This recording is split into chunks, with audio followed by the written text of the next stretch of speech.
Hey, everybody. Welcome back to the Historians at the Movies podcast. As you might notice, there's a different voice this week, and that is because Jason is having fun in the Florida Keys. And so today we're going to be still talking about Masters of the Air. We're going to talk about the fourth episode of the series. And I am Sarah Myers, and professor in Central Pennsylvania, who is joining you again this week, except I'm hosting this time.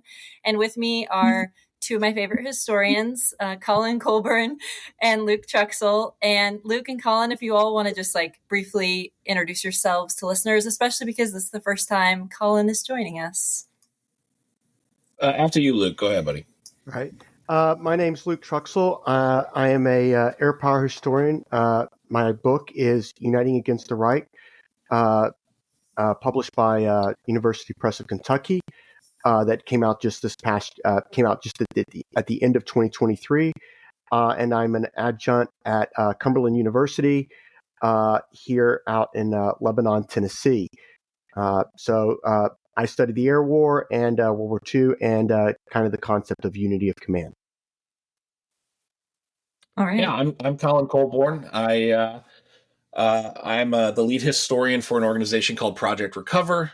We go around the world searching for the 80,000 missing Americans from our past conflicts. I got my PhD at the University of Southern Mississippi, worked on all things Marine Corps, and have since really gotten into a lot of what we focus on at Project Recover is actually using underwater robots to find aircraft that crashed. And so I've gotten into a lot of things air power that I had never been into before over the last 8 years. And that's really helped me learn all the little ins and outs. And I'm working my way up to Luke level knowledge. I'm not there yet, but I'm working on it every single day. 8th Air Force is special to me. My great uncle was a pilot in the 398th Bomb Group and was killed in action in November 1944. Over Germany. And so I've had a lot of contact with the 398th Bomb Group Association. They were gracious enough to put me on their board. And so I've actually been really involved in sort of the veterans side of this as well. Really the veterans' children's side, because obviously veterans have largely gone away. But I still think that's great in terms of memory of the 8th Air Force. And so hopefully I'll have something to add about this great episode. So let's go. Yeah, I'm excited to dive into this. I didn't say it. You guys did fantastic introductions. I specialize in women in World War II, so I'm especially excited about this episode because we get a little bit more into women who are serving as civilians, but also civilian women in England. So that is women actually showed up in the episode this time. Hey. So there we go. I mean, That's fantastic. All right. So they've been the unsung heroes this whole time because they, participate in building these planes, but it's fine. Of course. Okay. All right. So episode 4, as we normally do, we're going to start out just saying some sort of broad impressions of the episode without spoilers. And then as soon as we start to transition into spoilers, I will let you all know so you can pause the episode and things like that. So we're just going to start with broad impressions of this episode. Like, how are we feeling right now about the way that they interpreted this section of the history? Either one of you can go. Yeah. So obviously this is a great episode where we aren't in the air. We're on the ground, and we have the ground crew's perspectives. We have guys on R&R, and we have sort of the tenseness of waiting for missions to happen and sort of being back at base. We got some ground crews involved. So, I mean, I thought they did a really great job this time of just showing us other perspectives of the missions and hearing the news and all that kind of stuff. Yes, I really like this episode. This is something that I think Sarah and I had shown some concern about going into at the end of episode 3, which is they need to broaden their perspective a little bit. And again, we don't know what's coming with each episode, so we only get, what we see, but it was nice to see the perspective broaden. It was nice to see more people brought into the stories about the ground crew being told, about women. But to me, this episode was all about loss and how people deal with loss, how they cope with loss, and basically how you process that and in different ways and how it manifests in different ways. And again, not to go into spoilers, but to me, this episode really represented the theme seemed to be how people who are left behind deal with loss or waiting to see what happens. Yeah, I love both of what you said. And I also was thinking, for me, I really appreciated. So at the very beginning of the episode, one of the quotes that somebody brought up is that courage took many forms during the war. It was sort of like the, background intro for this episode. And I just really loved that as a takeaway quote, because to me, a lot of it had to revolve around like risks, like the risks of helping with like the resistance movement, or the risk literally to loss of life, or the risk to decide as an aircrew to get back in the plane, even after hearing about how many people didn't make it back last time and things like that. And so that was really it for me. One of the things I thought we could start off talking about that's not a spoiler, but is mentioned in the episode, has to do with the number of missions. So the, idea around this, in this instance, for the 100th Bomb Group, there are 25 missions, and then you get to go home for air crews. And so Luke and Colin and I had talked in the group chat about this and like the number 25, and does the number 25 fit for everyone? And so I thought we could start off with thinking about that. Yeah, I want to give my wife a shout out here. She, as we were watching the episode, she was like, why 25 missions? And me, as the World War II historian, I was like, I have no idea. I don't know why they chose 25 missions. And so it was just one of those great things where when you're with someone who doesn't, they ask, people who may not know as much may ask better questions sometimes. And so that was great to get that as a start. And it brought me immediately to Catch 22. And it brought me immediately to, this idea in a different theater about how, that bar, that 25 mission bar, in some cases kept going up and up and up and up as more crews survived. They're like, oh, 25 is not enough. Let's do 30. Let's do 40. But Luke, you did a little bit of deep diving into the 25. What did you find out? Basically, I looked at a report because you asked me about this. And it was the same thing that stumped me, is like, I can tell you all about how they like lobbied for something, but I can't tell you how the number came up. And still, I can't really give you a firm grasp of how the number came up. But it seems like before the war, there was this idea that there would be tours of duty. Normal to expect tours of duty to rotate guys in and out. They're thinking something like a year of combat but Arnold seemed to be kind of the most hesitant even to have any kind of mission limit. Because to him, it's a numbers game. Every time you have a crew that completes any number of missions, whatever's a tour of duty, and basically gets rotated back to the States for training, for war bonds, for whatever, that's one experienced combat crew that he lost, that he now needs to replace. But it's different for each Air Force, and largely because, again, we got to remember, this is a new form of warfare. This is a new technology still, and they don't have an answer. This is something that group flight surgeons start lobbying. The one I'm most familiar with is Thurman Schuler with the 306 Bomb Group, but I have found other bomb group surgeons that are saying, we got to give these guys a light at the end of the tunnel, just something to live for, because the attrition rate in 42 was about, it's somewhere around 20-25%, if I recall, and again, if you look at the attrition rate, I sent y'all some attrition rate charts, like in 43. It's disturbing in some months. You're getting up to 37% of crews being lost in a month. And you think about that as an air crewman, and you're going up each day.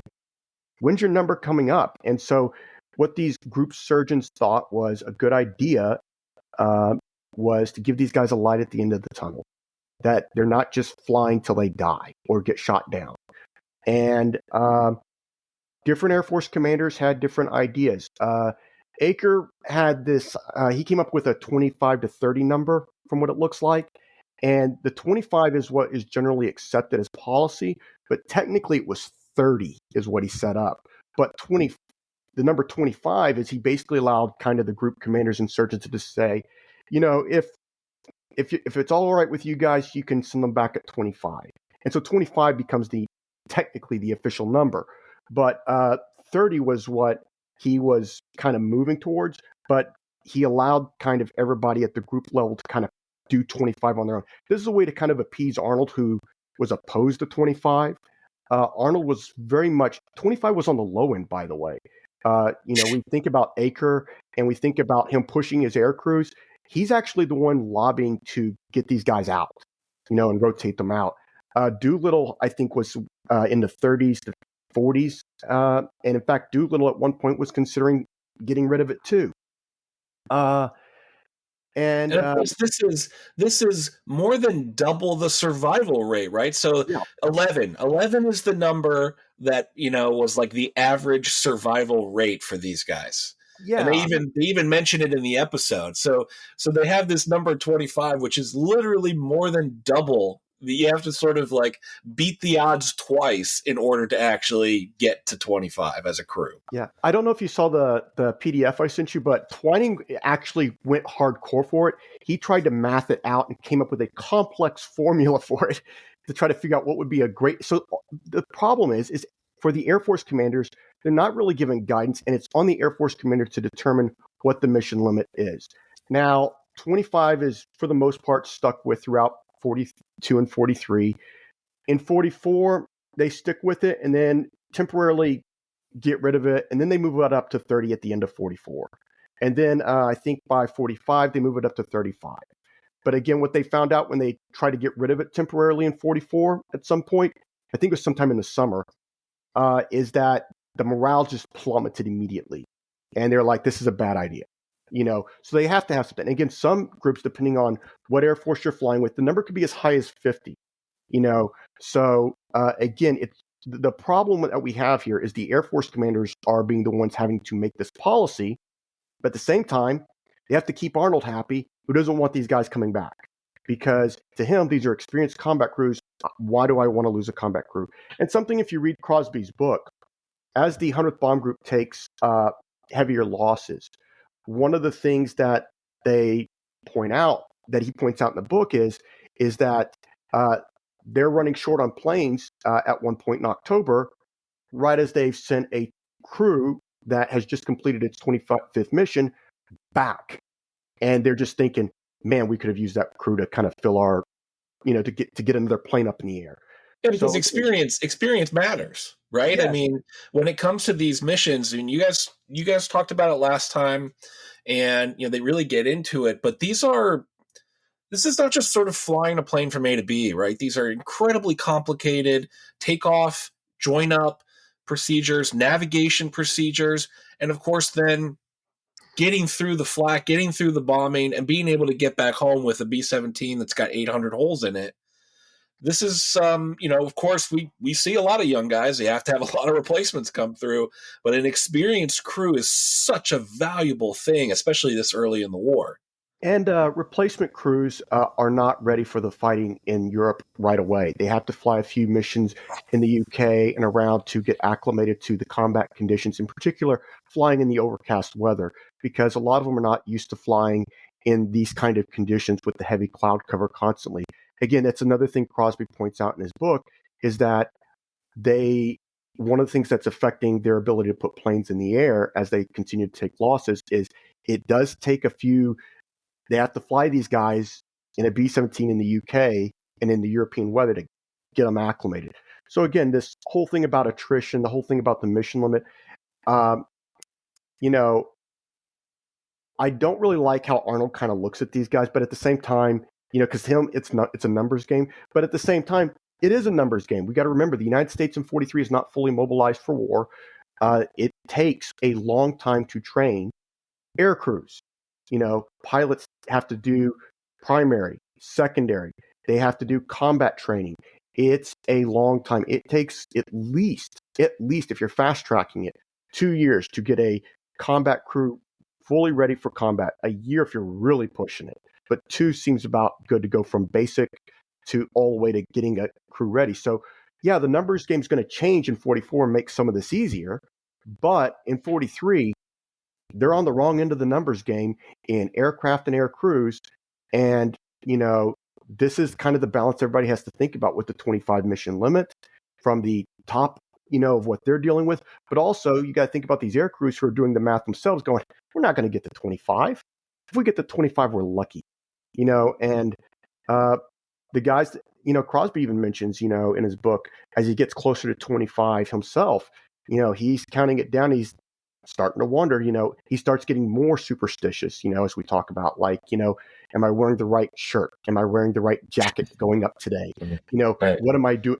Every little thing he thinks about, so again, it tells you the nature of the air war and the complexities of it, but also the toll it's taking on the men and why 25 as a number, it shows you it's not a set number for everybody. It's not the same experience for everybody, but also in many ways, it shows you kind of, why they have to have a light at the end of the tunnel, because even if it's a long light at the end of the tunnel, they got to have something. It's a light at the end of the tunnel, but they also, as we open up the episode, there's also the tension on the ground when a crew is going to hit their 25th mission, and we see what happens to crews when they're coming back. You never know if they're wounded, what's going to happen. Make sure they land safely, and that's kind of where we start the episode off. Yeah, I'm going to say one more thing and then we'll transition into spoilers, because from what you all have been saying, one of the things that always sticks with me and that I think about as a historian is this investment in human life, right? Like with the actual training and things like that, but also taxpayer money is discussed and the investment of like how much it costs to train a pilot and prepare these air crews. It literally is discussed by Congress during the war. And then also thinking about like, Luke was saying about Arnold and these commanding officers who it's the same thing for other like branches of the service and other units, right? Where you think about the decision that commanding officers have to make about, do I want to think about them as people or do I want to think about this as numbers and kind of remove myself, in that specific way, because I know I'm sending people to their deaths. So how do I want to think about this or frame it to be able to make the decisions that I need to make from, this larger like strategy perspective is really fascinating. Okay. So I'd love to transition into spoilers now because there are so many other things we can say about the episode and it unfolding. So Colin was just mentioning that like, as even the, crew is coming in after the 25th mission and you're waiting to see even from an aircraft perspective, like how is this plane landing on base? Like who's going to be alive when it lands, like who's injured, et cetera, like all these things. The opening scenes are with this like big band music playing and the partying and all of that.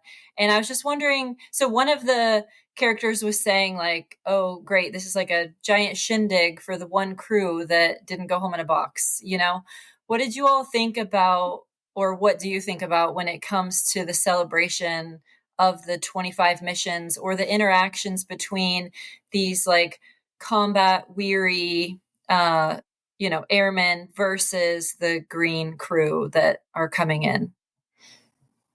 Any thoughts? Yeah, I mean, it brought me. I mean, it brought me back to the guys they brought back from Iwo Jima, and to run them around the United States in the 7th War Loan Drive, where it's sort of like they're going around saying, okay, because we got lucky and survived, we're the ones that are being sort of showboated around the U.S. and it kind of brought me to this idea of like you're celebrating the very few, this one crew that hits 25 missions, and that it did strike a chord. And it's like you do want to celebrate. You want to celebrate them being able to maybe go home, of course, but at the same time, a lot of these crews they're just looking at tomorrow. They're thinking about and how far away they are, right? So even Buck says, I think they're asking him, like, what mission are you on? And he's like, I don't know, 20 something, it's 21. And then it's sort of like, okay, 4 more to go. Make sure you got your lucky t-shirt on, like you said earlier, Luke. Yeah. Again, for those who don't know, Sarah knows, I got Crosby's book, if you haven't picked up on the series yet. So I've been reading as we've been going through each episode because it takes a lot from him. This is one of those episodes where there's not a lot coming from Crosby's book, but there is one paragraph that I thought that was interesting. It was a series of pages where he describes the 4 different worlds that they live in, around this time. And, I think that's getting summed up a lot in this party. And to some degree, this episode. You have kind of this party that you're having on the ground at Thorpe Abbotts. You have kind of the life at Thorpe Abbotts, but you also have the life in the air war, which he said at times doesn't feel real, that people are trying to kill me and I'm trying to kill them and that we're bombing. It feels almost like it's a game. It does. Yes, it's real, but because of how just completely separate these worlds are, it doesn't feel real at times.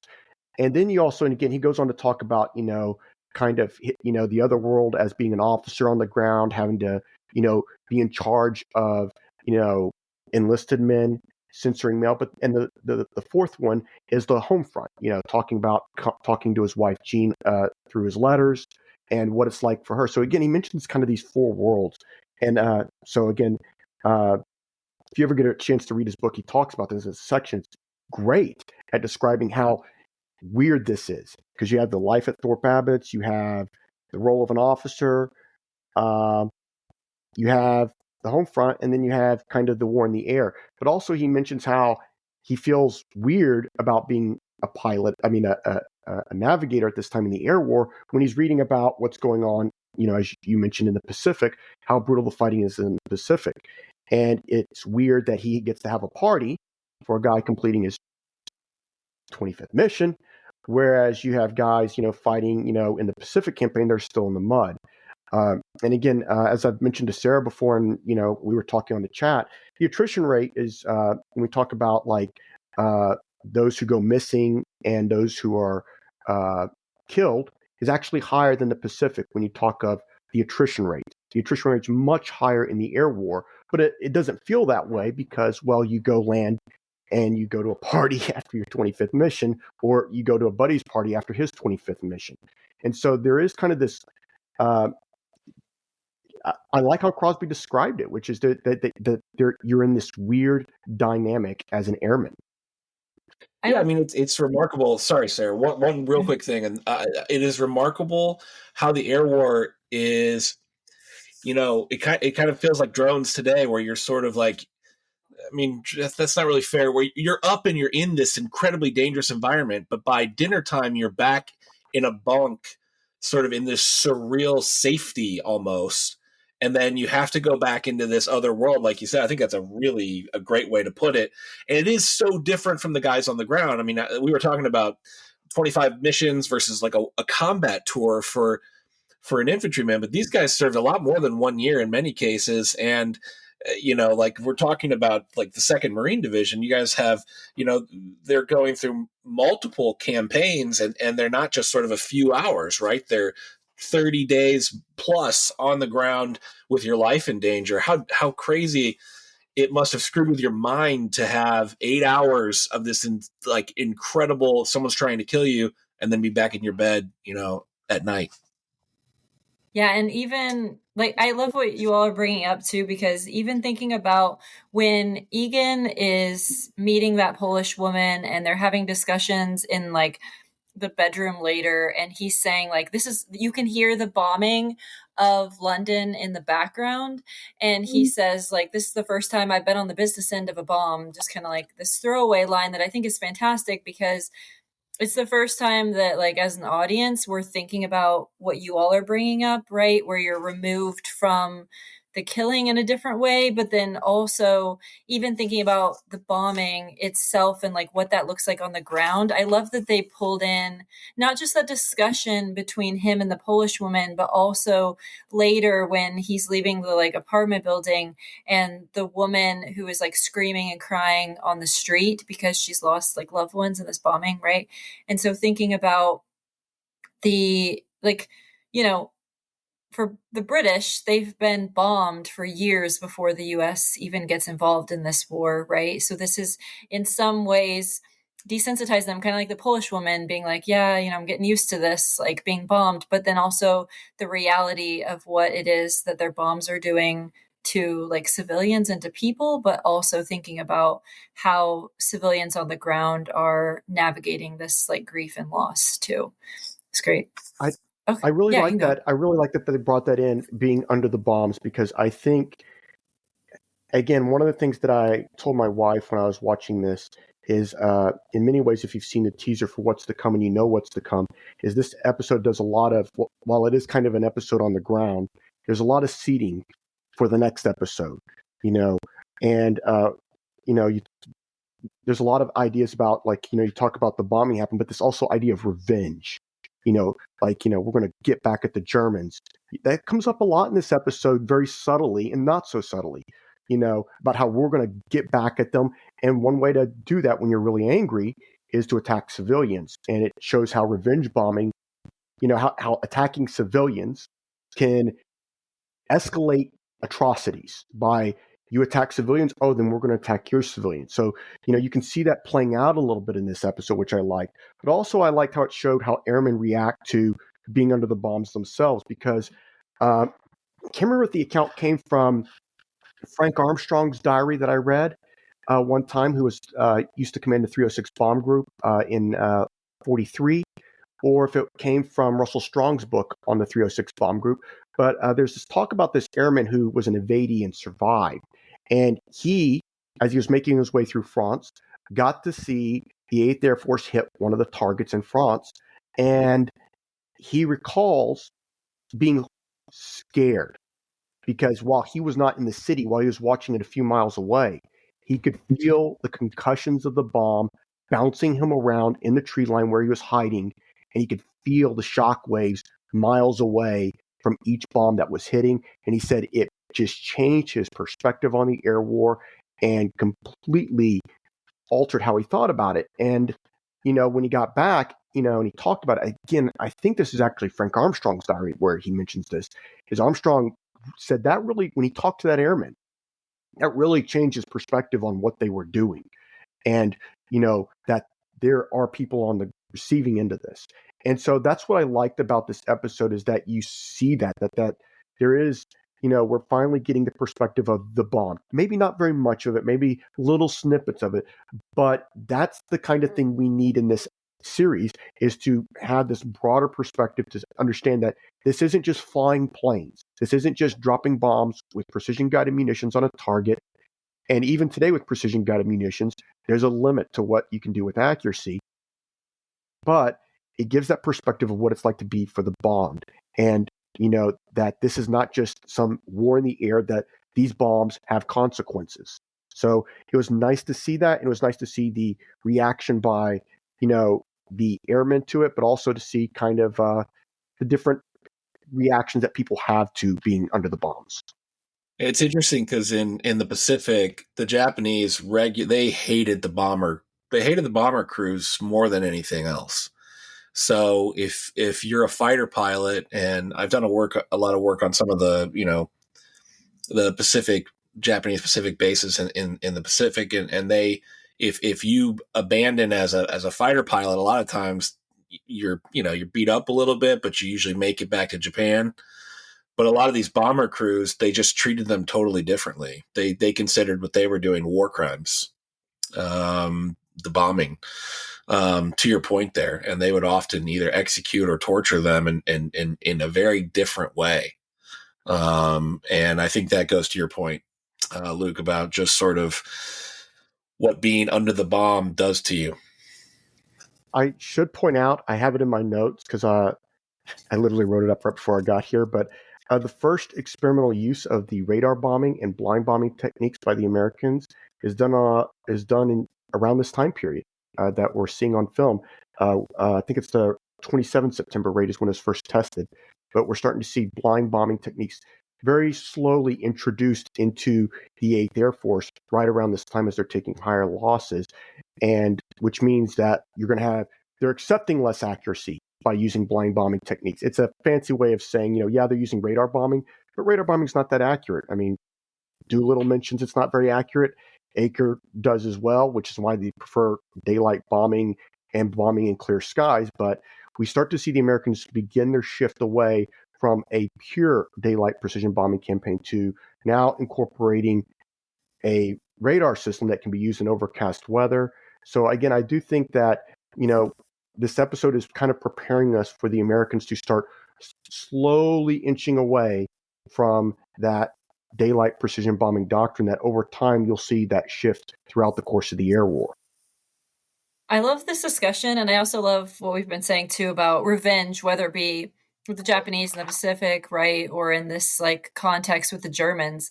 And so I thought this would be like a good transition into thinking about resistance on the ground and these resistance efforts and their own. You can even bring in the Polish woman as well. There are all these ideas that they have about the Germans and the ways that they see themselves resisting the Germans. Did you all have any thoughts or commentary about the way that they portrayed the resistance movements in France in Belgium, or with regards to the like Polish woman and like her story with resistance? And it's okay if not, because I have things I can say. Oh, no. Like I said, I think in our group chat, because I'm always kind of the guy that's always, I guess you could say my head's always in the skies, and I'm an airhead, I guess, because I look at the air war and look at the missions and look at the planning and stuff like that. I don't always get time to spend a lot of time on the ground, so I don't get a chance to look at a lot of the resistance. But I think, what I liked what they portrayed with the resistance, the complexities of it, and the ruthlessness that they prosecute their own war against the Germans in their own ways. I mean, there's a recent book that came out a year or two about some Dutch teenage girls that were, their form of resistance was to murder, German military officers, and in Amsterdam and the surrounding area, that they would lure them out on dates and then they would murder them. They'd set them up to be murdered. And so, these resistance groups accept murder as a weapon, as a tool of war. They accept terrorism as a tool of war. They accept all kinds of forms of resistance. And so, while we're starting to get a little bit of a better perspective of how the air war in of itself is not clean, it's very ugly, it's not something that should be romanticized in any way whatsoever, we're starting to get that with the resistance as well, and what it's like for evadees and how brutal and ugly the resistance can be, even if they are trying to remove the Nazis from power, even though if they're trying to liberate Europe, the weapons that they have to use that are at their disposal are quite ugly and brutal, and there's a sense of paranoia that they have to live with as well. So again, I really like that portrayal. Yeah, I like you bringing up this sense of paranoia as well, because it brings me to the part of the episode about the interrogation of these airmen, in quotes, because they find out not all of them are American airmen, right? These airmen and their interrogations about American culture. I really loved it because it reminded me actually of the practice that Americans fighting on the ground have, where, especially when you think about like in the Pacific, but also in Europe too, when you're not sure at night who is near you or close to you, and you hear someone and you have to say Lou Gehrig or whatever the latest, references to sports or American culture, so that they know that you're actually an American that's like right there, or if they call out to each other, etc. And so it made me think of that, and the ways that American culture is used by like our own troops, but then also by these resistance movements, and how well, it's just an interesting process, like how well they have to know American culture to be able to tell if someone's a German or not. Because when they're interviewing the men, you see that all the men know some things about American culture, right? And yet as they're leaving, the like resistance realizes that like one of them is not an airman, even though that guy fooled the two actual Americans. It's just like, I don't know, really fascinating to me. And thinking about how I always forget the characters' names as we're in the midst of the podcast episode, but the character who had to leave Babyface in the plane, or who made the decision to leave Babyface, do we remember his name? It's okay if not. Quinn. Okay. Quinn, thank you so much. Okay, so Quinn, when he is in the, railroad car and he sees the Germans, who just has this all out panic moment, and they like tell him later that like stupid means dead, like in the resistance and as you're trying to escape. And so trying to think about it from like a fear perspective and how all of these people, like the teenagers you mentioned, Luke, on down, right? Like all these different individuals have to have a certain acquaintance or perspective with bravery and courage and fear because they have to be able to like do their jobs and resist. And I don't know, it's just interesting to me thinking about that. I tried to watch it a couple of times. I assume how they caught him was because he wrote the date backwards. Yes. I Someone on the wondered that message too, board actually. I'm on some message boards for Masters of the Air, and I couldn't figure it out for the life of me. And someone pointed out the date was one of the ones, and I can't remember. There was it was some way the way he sang the national anthem that was a giveaway as well, but the date was the big one. I was like, man, I tend to write my dates that way, so I would have probably. Well, that's kind of the standard. When I sort of like worked with the government, that's kind of the standard way to write dates now is, like in an official way is like 12 December or whatever. And he even wrote it out rather than sort of like, it is, when you see sort of the European style with the 3 numbers and you're like, wait a second, I didn't know there was a 23rd month. I don't understand how that works. But the way he wrote it out, sort of whatever the date was, October, I don't remember what it was. But anyway, I was like, oh, that's how I would write it sort of in an official thing. But that's not how I ever wrote it growing up, ever. So I figured that might be something to do with it. Yeah, that's great. Okay, does anybody else want to say anything about resistance before I like transition topics? Yeah, this just kind of hit me in our conversation. But, when you mentioned how young these resistance fighters are, and they mentioned how young in the episode, like teenagers, but you have some older ones as well that are much older. But I was thinking about the teenagers. You think about how important, your formative experiences are as a teenager, and also growing up into like, your brain's still forming, you're still kind of figuring out who you are as a person in those teens and early 20s. You think about how young these people are, and their formative experience is the resistance, that paranoia. And you almost have to wonder, and I don't know if there's any good books on this, is just me not knowing I'm not a resistance historian, but I would love to get a perspective and learn a little bit more about, what it's like for these people after the war, being so young, having to live with that kind of paranoia, having to do those kind of things. And, as early as like 15, 16, 17, and then you have to go live a normal life after all this. How? And I would love to know more about that. And that's something that, I should probably read some more books about the resistance going forward. But, that is something that I kind of came away with, which is like, we talk about how young these airmen are and how this is a major experience, and those who survive, this affects how they live the war afterwards. But we sometimes forget about how this too is also affecting how the resistance, and they're even younger in some cases. Yeah, I mean, it's a great question too, because like the sheer amount of adrenaline that has to be coursing, like I think it's a great point, because not only are you doing something that is terrifying, you think you're going to get killed, your adrenaline has to be going, fear is through the roof, but you're also contributing, right? Like so many people. And of course, I mean, nowadays, and especially with our generation, you're always trying to do something that is meaningful. And then, in some ways, sometimes that's hard to find. And here you're a teenager and you're like literally fighting the war as a farmhand teenager. After the war, finding a sense of purpose, I bet, could have been hard. Or maybe they just went back to work and, thought whatever. But I think that's a really great point. It's kind of like skydiving when you're 13 years old. It's like you're going to try to want to recapture that feeling, I would imagine. Yeah, I feel the same, because we all, like the 3 of us, have all read about like how different men who are serving in combat during World War II experience life like after the war, right? And how some of them do still want adrenaline hits, but also just how they process their trauma, right? And all these other things, even if they don't have words, to describe the trauma still. Yeah, I love this line of discussion.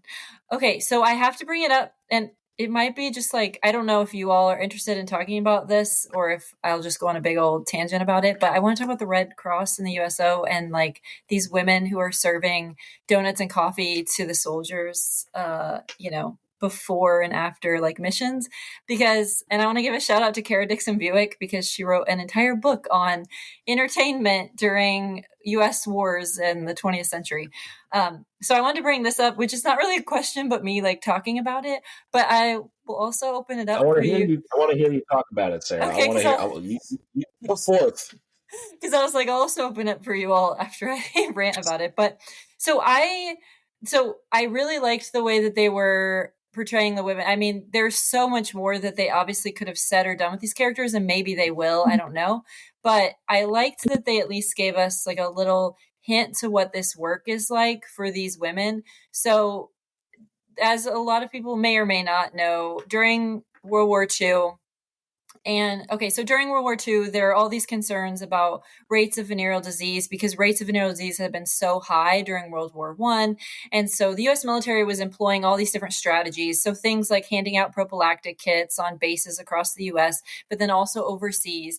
And then, because of rubber shortages, they would often in England, like as they came through, U.S. troops would like barter their like prophylactic kits for food and things like that from the British, because the British didn't have access to rubber by the time US is involved with the war.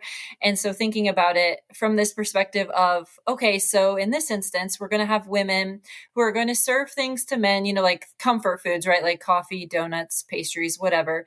And the purpose of them in terms of when they're being recruited is to remind men like why they're fighting and what, when we're talking about like morale, that these women are supposed to be helping with morale, to remind men why they're fighting, for this sort of girl next door kind of concept, right? But then also they're supposed to be a distraction, like sexually for the men, to remind the men of women they have back home so that hopefully they won't get venereal disease while they're in Europe, right?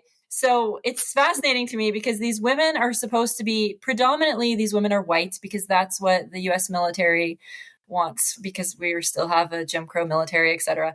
But also these women are supposed to be considered to be like conventionally attractive for the time period. So again, like they're supposed to remind men of why they're fighting, because the idea was that like you need that motivation for men for them to be the most effective fighters that they can be, kind of like what other militaries historically have talked about with men and like access to sex, etc., as like a reason to fight, or something that like makes them less effective in combat is something that's discussed by international militaries. And so while they do this really briefly, they do say, like one of the men says to one of the Red Cross workers, to Helen, he's like, "You might be the last pretty face I ever see." Right. So this idea about like motivation and how she's attractive, but then also later, again, I'm so sorry I forget the characters' names, but you guys probably remember the one character at the near the end of the episode who is trying to kiss Helen before he leaves, and then he ends up not making it back from the mission. It's okay. I tried to figure it out, but I couldn't figure it out. Yeah, I'm so bad about it. I figured Luke would know. I did too. I actually wrote it down because I knew I was going to forget it. So this is great. Because they introduced him and I saw them at the dance. Yeah. I was like, this is going to come back. I'm going to write this name down right now. Man, buddy. I know I'm not going to remember it.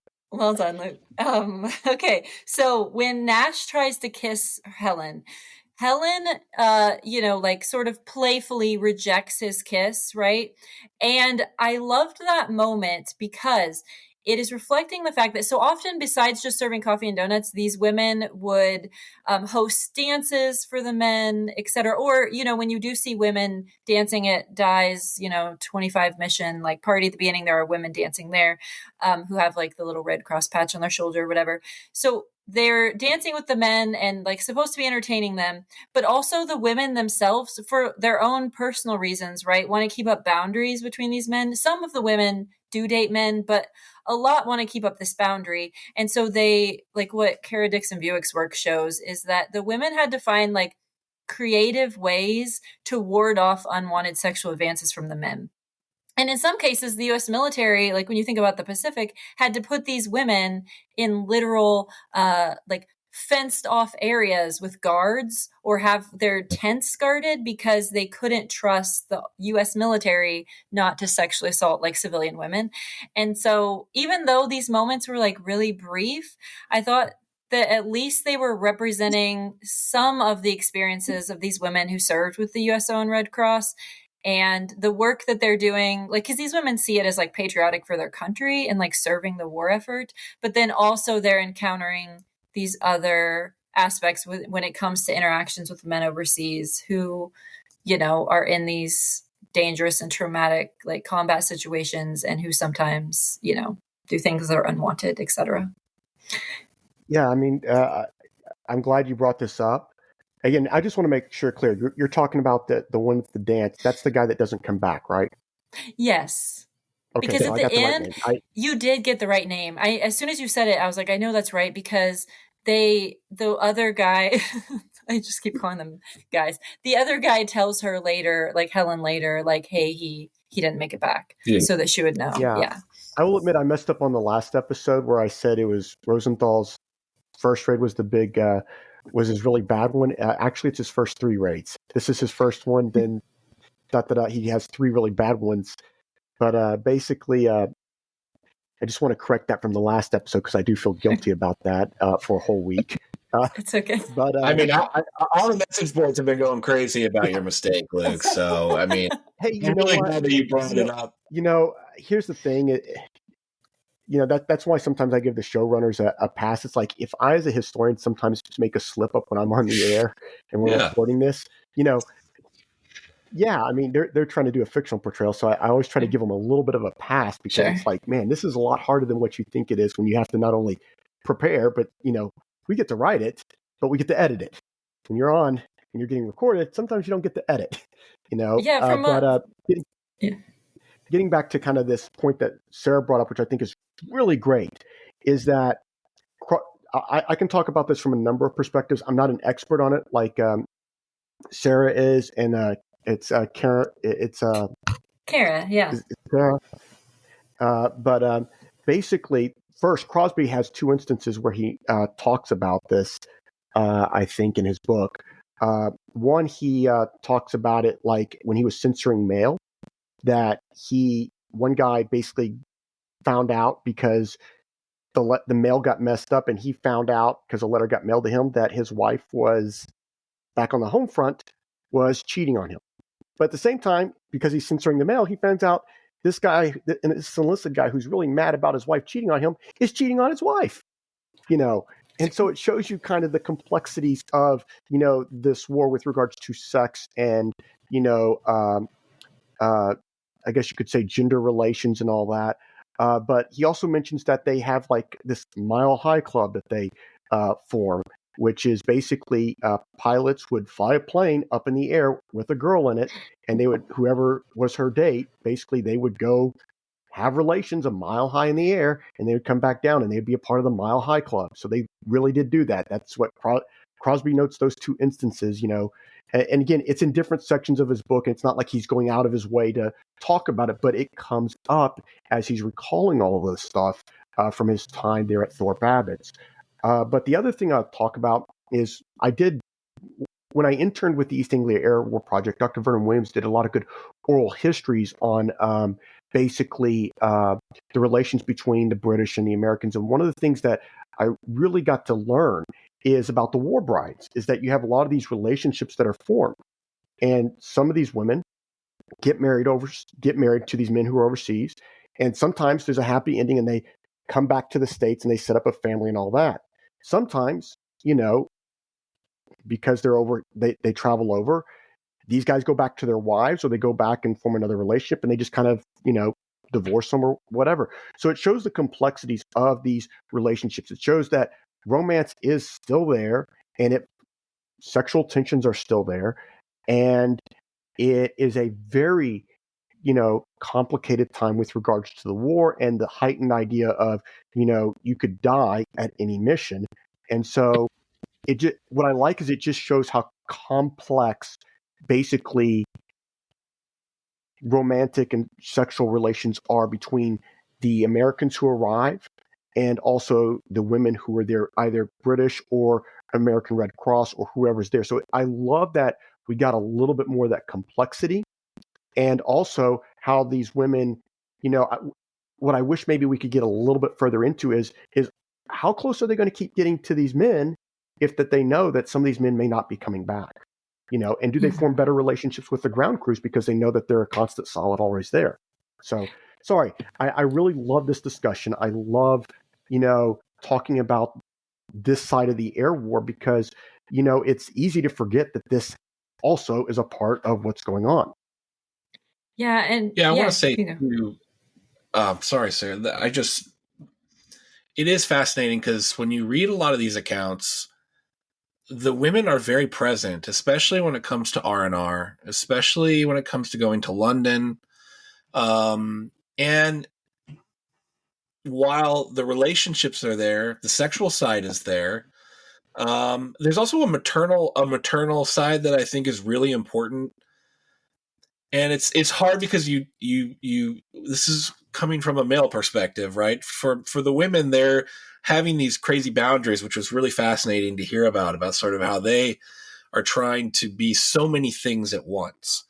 And I definitely think these guys, especially the combat weary ones, they see this maternal side, someone that can take care of them in some way.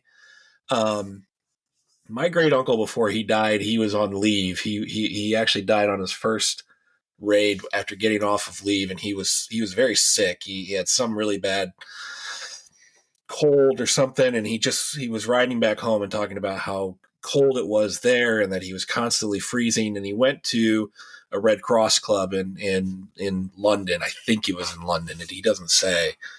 But he talks a lot about how well the women there took care. They brought him warm soup and kept him warm. And he didn't go out. He just stayed in the room and was literally just basically taken care of the whole time. And that, it's hard not to see that as valuable for some of these guys. It's something that would have been so valuable. And it's so fascinating to see it from the other side about how quickly that can turn bad in many cases. And of course I find it interesting, you're talking, Sarah, about, these women have to be protected. When you read the histories, it's like the women are causing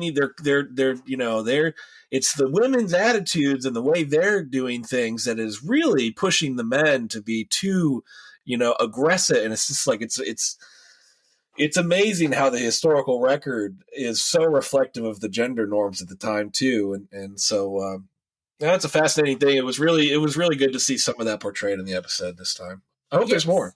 Yeah, I do too. Because I love what both of you brought up, and especially what you said, Colin, about like women having to be so many things at once, which applies to their interactions with men overseas, but also on the home front where they're supposed to, like when you saw the guys writing letters home, right? And the one guy was like writing all these like very romantic things to this letter to this, woman, right? And women were encouraged by the U.S. military to send pictures of themselves to soldiers or to write soldiers, even those they didn't know, or to airmen or whomever. And what's fascinating to me is that like in my last job, I was like a director of World War II museum, and I was going through, we'd been sent this box of letters. And as I was like unpacking these with my students, we realized that this one woman wrote over 30 men during the war, but she ended up dating, like officially dating as like a boyfriend, girlfriend, or marrying none of them. And so she's just writing them for like the war effort, but they all think that she is their one and only, and that they're going to get married at the end of the war. Right. So it's fascinating to see, like, and she sees herself as doing this for the war effort because she's being told like, write to, guys. And so she's doing it, she's doing the work. And so like what you said too, Colin, about like, just the different sorts of forms of labor, like thinking about like the maternal, like taking care, like, cause that's what some men are looking for. And nurses during World War II talk about this too. But then also how women themselves are described as sexually dangerous, right? So they have to be protected from the men, but also in like VD posters, women are described as like the sites of the venereal disease, and they're the ones that carrying it. And don't sleep with a woman because she might be a spy for the enemy, and she might lure you away with her sexuality. And so, yeah. It's fine. All right. Okay. So thinking about like other things that were included in the episode, I was like thinking about, it's a very small role as well, but I was thinking about Meatball, because in these different like units during World War II, there are like mascots. Even like you think about like other wars, right? Like World War I is famous for this too, where units will take on like a pet as I don't really have a question about this, but I just wanted us to think about like how pets can also be like boosting morale, right? And things like that. Did either of you want to say anything about this? And because I have actual other questions to ask, but that was my other thing I just wanted to bring up, but I don't have a question related to it. No, their pets are good for morale, and these guys form close attachments. And I was surprised that this didn't come up earlier, but again, I was surprised this didn't come up early in the series when we were talking about it, because it's one of those things when they were talking about the dog earlier. I was like, man, I can see that being a question because it's really random, and some people wouldn't believe that stuff actually happened, and because it seems kind of one of those kind of cool things that may be made for TV, not for real life. But yes, they did make gas masks for some of these animals, fitted them to take them up to high altitude. And would they go on missions? I don't think so. I don't know of anything of that nature happening, but flying them around with them, yeah. And they do provide a sense of companionship, a sense of normalcy. And again, that's something that I feel like we get a lot in this episode, is some way to try to maintain normalcy despite the nature of the war that they're fighting. Yeah, I love that. Yeah, I mean, I'm a dog person, so hurts my feelings anytime a dog is sad or injured in any way, in any shape or form in these things. It was interesting because I was reading, I'm doing a bunch of work on Saipan right now, and I was just reading, they're talking about training in Hawaii and how a bunch of guys in the 2nd Marine Division had basically befriended this dog, and it was like this big thing while they were at training. And the guy who was writing, who was sort of talking about it, said that, then one day they all left and the dog is just sitting there by himself, on the pier watching everyone go away. And, it's like you're about to hear about guys getting ripped to pieces and being in combat, but it's like the dog makes me sad. It's like, it's one of those things where you sort of desensitize the innocence of the animal in many ways. So yeah, I think that's always something interesting to see in these films, and of course, that doesn't even get into on the combat side war dogs and how dogs and cats even are employed during war in World War II as well. So I thought it was good. I think it's always good to talk about mascots and have these guys had dogs. I've seen lots of photos. 398th Bomb Group, they have photos of dogs. Dogs just find their way, and these crews are just hanging out. They have some downtime. There can be some extra sort of scraps lying around, and dog's an easy friend to make. Yeah, I love it. Okay, so now this is the big spoiler. So if you haven't watched the episode, it's too late now. All right. I have thoughts about this, but do you have any thoughts about the fact that Buck dies like off screen? That they don't show us his death? Well, that's not a spoiler because we don't know what happened to Buck. Sure. Yeah, he's just gone. He's gone. I think doesn't it make you think? Well, wait a second. Why didn't they show us what happened to Buck? See, Sarah's that's what I'm asking. Yeah, go ahead, Luke. Sarah's being mean here because she knows I know what actually happened, so I can't say whether he's alive or dead without spoiling the next episode and getting in trouble with Jason if he listens to this podcast. So, but going back to something we discussed earlier when I mentioned that conversation I had with Thurman Schuler, where he mentions, it's easier for guys to know a plane went down rather than actually see the results. Is that, it goes back to even that episode on the Regensburg one with episode 3 is, well, Biddick's probably somewhere, hanging out with some Germans, drinking some beer, hanging out, yes, his plane goes down. But as of right now, we don't know whether he is alive or dead, whether his crew is alive or dead. But we know Crosby survives the war because he wrote a book on the war. So I can say this. Crosby was on that mission, as the episode reveals. He remembers hearing it. As his plane's hit and struggling to survive, he remembers hearing Cleven's plane getting hit, and his reaction, even as they're fighting for their lives in his own plane, the entire crew's reaction when they heard Clevens went down was, "Oh my God!" Because if Cleven was such a good pilot, was so good at his job, that if he could go down, anyone could go down. Yeah. And it was a shock to the guys on the mission when it happened. It was, and again, what they don't tell you is Crosby's on Jack Kidd's plane when this mission's being flown. And he has a very fine, excellent pilot and the operations officer on his plane as this all plays out. And so Crosby, when he hears this, as they're fighting for their lives and they're trying to hold the plane together and they're diving down, as they're quite literally diving down, they hear this. And the entire crew's reaction is like, "Oh God, you got to be kidding me." And again, it was that whole reaction that if Buck Cleven can't survive, who can? And so it hit the group pretty hard because he is very straight-laced. He was one of the better pilots in the group. He was combat experienced, and he was some guy that he was a natural leader that everybody gravitated toward. This would be like if Dick Winters got hit by a sniper sometime towards the middle of Band of Brothers and died.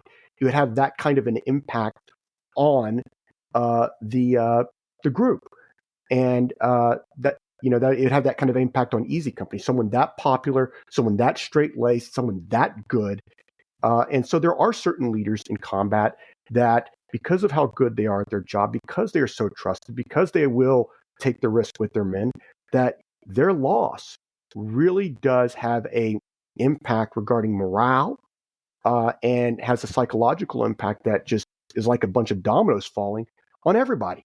And if Crosby's thinking about it as they're trying to keep their B-17 in the air and is having these thoughts at that time as he's still manning his machine gun, as they're fighting to stay alive, you got to think that everybody else did too.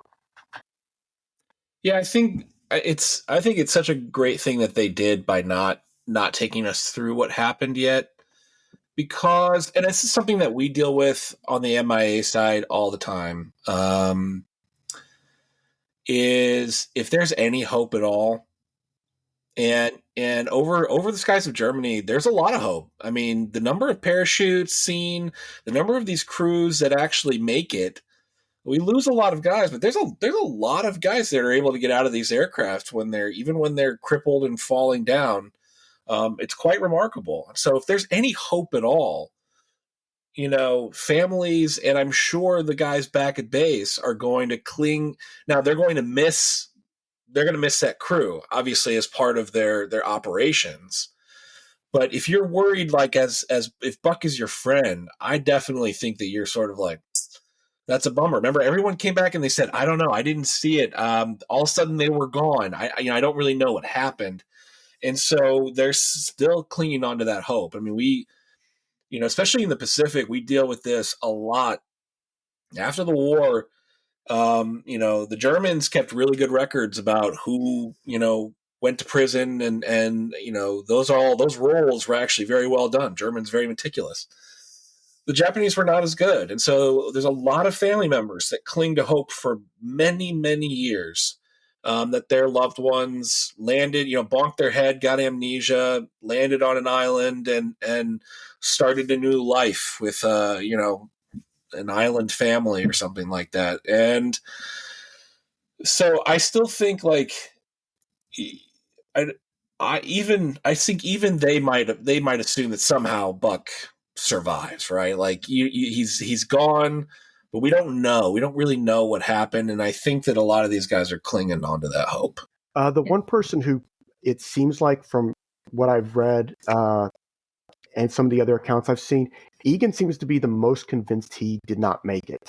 Even though he's not on the raid, he's not on the mission, Egan seems to think he's dead, and they have that very close bond because Egan kind of comes. That's why kind of Egan's basically nonstop pestering guys to get him on the next mission because he wants revenge. He wants some payback. He wants to deliver some payback to the Germans.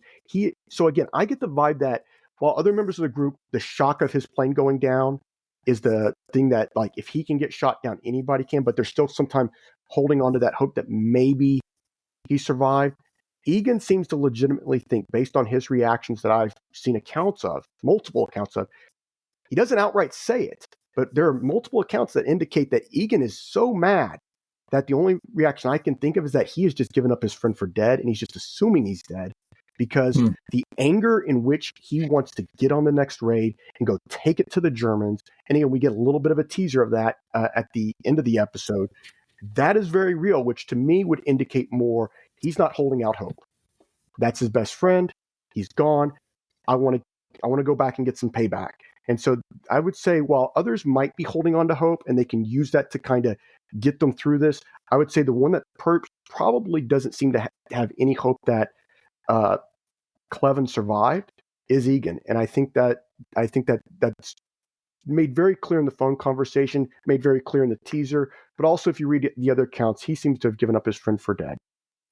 I love these themes that you all are bringing up with, like Colin talking about clinging to hope, and how families, even there's some stories of like women who are married to men who like never get remarried their entire lifetime because they still hold out this hope, right? And all these other stories, like Colin's saying, from his experience with his work. And then also thinking about, Luke, like this larger issue of like revenge. And I even thought about it because at one point you do see the nose art on some of the planes that have like the bomb outlines for how many missions you've completed, right? And this idea that guys would sometimes, I mean, they don't show it in the show yet, but would write messages on planes, you know, like this one, or on the bombs, I'm sorry, for like this one's for Hitler or whatever kind of thing as a concept. But then also this idea of like not just like Egan wanting revenge, but also like even the women pilots that I write about, they also say like, we're fighting because the guys that died at Pearl Harbor and Bataan, and like they're mentioning all these different like moments in the war as like a reason why they want to like serve and fly. And so the same thing is very much true for people who either have or think they've lost their like close friends or even this like natural leader for them. I liked your comparison to like Dick Winters, right? Yeah, fantastic. Yeah, anything else that you all wanted to bring up that we didn't bring up in this episode? That's my favorite oral history interview question to ask at the end, is anything else?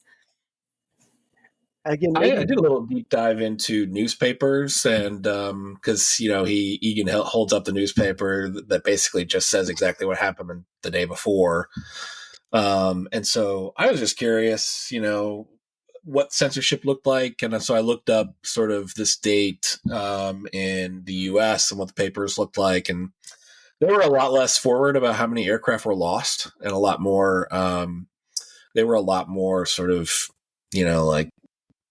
American, 8th Air Force takes it to the U-boats, and every time there's more planes than the last time, and so it's always, to me, it's always, newspapers are always interesting. Sort of like, what's the public receiving? What kind of information is it? The British paper that they show, I don't know that that's a real paper, maybe just a mock-up for the show, but it's like 30 bombers lost, which I actually saw that the RAF lost 30 bombers the night before, as well as the U.S. lost about 30 that day. So I don't know which one they were talking about, but just that part fascinates me too, sort of what the news that's getting to the public is on these kind of things, because it's not looking like it's doing very much, outside of the fact that of a sort of show of force. There's no specific like, all of a sudden Germany ran out of ball bearings and now they can't do the war effort anymore. It's just sort of, we made it farther into Germany this time and stuff like that. So I found that interesting. Yeah, I love that. Yeah. The thing that going to the losses, the 30, what's interesting about this is that the Germans are starting kind of in this period, the German fighter tactics, they're developing these kind of swarm tactics where they'll swarm one group at a time and just pounce on it and pound it and basically break apart instead of attacking the whole formation. They've starting after kind of, you get a bit of an example of it with Regensburg, but really after kind of those August and those summer raids, they develop these new tactics for basically swarming one group at a time and pouncing on it. And again, the group that's right next to the 100th, the 95th, also gets hit pretty hard on the Bremen raid, if I recall. But in fact, it's Flak that's actually the bigger problem for this raid, not necessarily the fighters. The fighters are a problem, but Flak is really the one that is the big killer for the 100th in this raid, if memory serves me right. But that entire combat wing got really bloodied in the Bremen raid. That combat wing really got hammered. So we start to see this concentration of the Luftwaffe changing to kind of, we're going to pick off one part of the formation, just hammer it. But the thing that I'm kind of kicking around, and I noticed it at the beginning of this episode, and I'm wondering if y'all picked up on it. Maybe it could be me, but is anybody seeing a deterioration of Chick Harding as a commander? Well, it brings it up, right? They're like, you're flak happy when they're talking about the flak happy stuff. And then Egan turns it around after he's talking about doing these crazy things. He's like, maybe you're flak happy. Yeah. The thing is that and again, something LeMay mentions after the war is that maybe he should have done a change in command sooner with the 100th Bomb Group. Because interesting. No, I didn't know that. It was after the war. It was like when LeMay had moved on well after the war. That was one of his concerns. Maybe he needed to do a little rotate a commander in or out. Not that he was unhappy, but he was becoming concerned that they maybe needed a change of pace or something like that. But Harding was very popular with the men, very popular with the airmen. But what the show seems to be indicating, it seems like the pressures of command are very subtly weighing on Harding. Where we see this very confident, hard-charging, almost to some degree carbon copy of LeMay with the cigar and everything, hotshot pilot comes in that's going to lead the group and right the ship, again. And seems like he does a pretty good job on the first and second episodes. We get a third episode, we see that strain really bearing down on him as he sees what's happening to his group. And now it starts to seem as we got to October, as we're going through September and October, that he's starting to kind of, he's drinking more. He seems more stressed. And again, that was something I kind of took away, that I don't know if the show's trying to do that or if that's just, I don't know. I just don't know. But it seems like that very subtly in a few scenes here and there, you're starting to see Chick Harding start to really get weighed down by the pressure of command. I think it's interesting because I come from I love, especially when it comes to war and film and shows, Blackadder, and my wife and I watched it recently, so it's really fresh in my mind, that the remake, the Catch-22 remake that was on Hulu. But the way they treat command, right, which is bumbling idiots who just put people in harm's way out of hubris and ego and all this other kind of things. And so, especially when it comes to these air commanders, it's interesting to me because you generally don't get that feeling in Band of Brothers or in the Pacific. So a lot of these sort of like Tom Hanks, Steven Spielberg shows are really sensitive to command in some ways. So when I see Harding, I automatically just don't like him very much and think that he's like egotistical and like the men don't like him. But with the 398th Bomb Group and what you're mentioning with the 100th, they really like their commanders.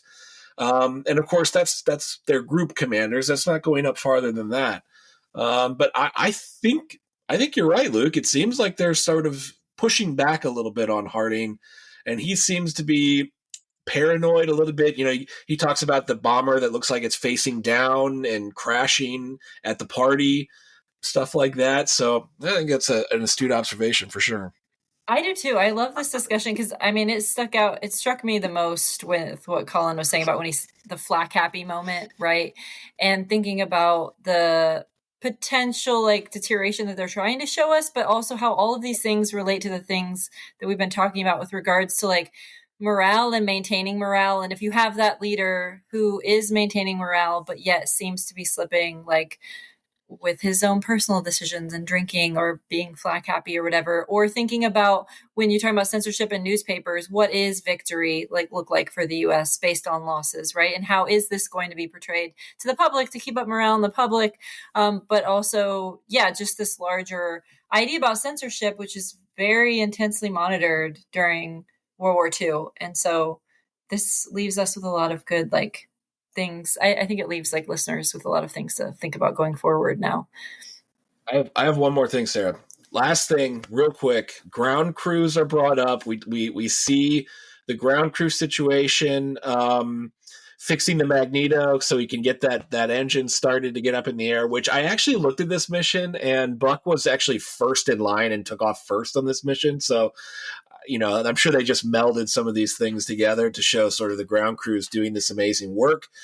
From my perspective at Project Recover, maintenance of the aircraft and records to that purpose are not around. We don't find a lot of them, and a lot of times when we're investigating, especially accidents, I wish we had access to these things about what happened. Why did this aircraft not start that day, or what happened? Little things like that. So I was very glad to see the ground crews featured here. They are obviously the unsung sort of heroes when it comes to the air war in general. I could not agree more. Luke, anything you want to add? Are you good? No, I mean, that's a great point. And again, these guys do have yes, they have a personal relationship with their crews. They're very close to the crews, but they're very close to the planes as well. I mean, you wouldn't think about them being so close to an object, but they take a lot of pride in what they do. And both the plane and the crew are very partial to them. And if the plane goes down, they're going to take it very hard because maybe something they didn't do right is why the plane didn't go down. So again, air crews, you have to remember, sometimes have to rotate planes because of the battle damage. But for the ground crews, that plane is theirs, more so sometimes than it's the air crew's plane. So yeah, I couldn't agree more with, I wish we could get more of the ground war, not the ground war, the ground crews. But again, this kind of goes into, the difficulty of tackling this subject in a TV series. And ideally, if you want to get all these perspectives very well told, you would do it in a season TV series about the air war. But there's only so much money you have, and you can only do so many seasons. And they got it in there. Well, and also there is a loss of records in the U.S. too for ground crews, because at one point I thought that'd be a really great project to look. And I'm not saying someone can't still do the project, but it will be more time consuming than I was willing to invest in the culture of the ground crews, because I was trying to get at it from the perspective of their interactions, even with just like the WASP, like with women pilots in general. And it was really difficult to find. It's kind of like one of those things where we think about whose histories are prioritized and why, and what's worth capturing after the war, and what is the Air Force in this case like investing in preserving. And yeah, fantastic. Yeah, absolutely. That's a good point. And they, for the same reason, they don't appear in the oral histories as much either. Mm-hmm. People don't actively, I think later nowadays you get more sort of guys who are surviving, but you just don't get a lot of those guys histories. And it's kind of like the rear guard guys in the Pacific, the depots and all that other kind of stuff. You don't get their stories because they're not getting shot at all the time. So yeah, exactly. Tough, but at least they brought him up, and I thought it was cool the way he got the magneto going and got up in the air. So that was pretty good. Yeah, same. Thank you both for this really dynamic conversation. Just to leave everybody with ways to contact us, Jason will put all of our Twitter handle and Instagram handles on his posts for this on social media, but anywhere else that you all would want to be contacted, but if anybody wants to say anything. You can find me on Twitter under my name, Luke Truxal, and on Blue Sky as well.